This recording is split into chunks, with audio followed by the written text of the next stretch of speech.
ان اکرمکم عند اللہ اتقاکم، تم میں سے سب سے زیادہ عزت والا اللہ رب العزت کے ہاں کون ہے؟ اتقاکم، جو کہ تم میں سے سب سے زیادہ نیک ہے، تقوی اور پرہیزگاری والا ہے۔ اللہ رب العزت کے ہاں عزت کا معیار تقوی ہے، تو ہم بھی واقعی اگر مسلمان ہیں، سچے مسلمان ہیں، مخلص مسلمان ہیں، تو ہمیں بھی کسی کو عزت دینے کا معیار تقوی رکھنا چاہیے، نیکی رکھنی چاہیے، شرافت رکھنی چاہیے، اچھے اخلاق رکھنے چاہیے۔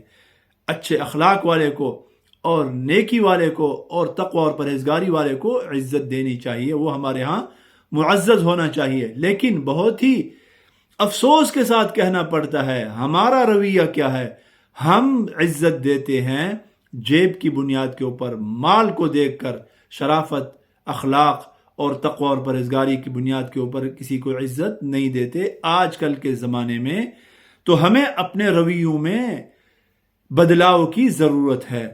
ہمارا حال تو یہ ہے کہ اگر کسی فقیر مسکین آدمی کو چھینک آ جائے مثلا مسجد میں، تو ہمیں تکلیف ہو جاتی ہے، ہمیں اس کی چھینک اچھی نہیں لگتی، ہم کہتے ہیں یہ کیا جراثیم پھیلا رہا ہے، ہاں جی۔ لیکن اگر یہی چھینک نہیں بلکہ چھینکیں کسی غنی آدمی کو، مالدار آدمی کو آ جائے، بڑے آدمی کو آ جائے، اور وہ کہتا ہے الحمدللہ، تو سب اس کی چھینک کا جواب دیتے ہیں۔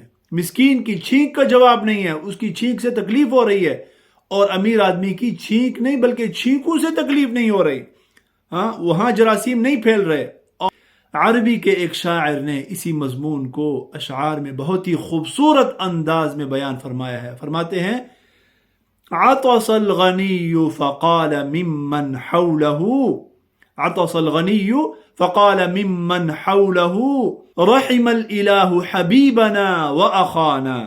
غنی آدمی کو چھینک آ گئی تو اس کے آس پاس والے کہنے لگے ہمارے محبوب کے اوپر، ہمارے بھائی کے اوپر اللہ پاک رحم کرے۔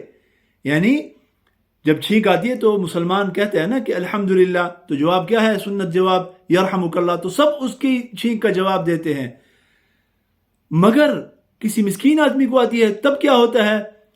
وَأَتَى الْفَقِيرُ بِعَطْسَةٍ فَتَأَفَّفُوا مَنْ ذَا الَّذِي بِزُكَامِهِ آذَانَا، اور جب کسی مسکین آدمی کو چھینک آتی ہے تو کہتے ہیں کہ اف، یہ کیا ہو رہا ہے، جراثیم پھیل رہے ہیں، یہ کون ہے جو ہمیں اپنے زکام سے تکلیف دے رہا ہے، اذیت دے رہا ہے۔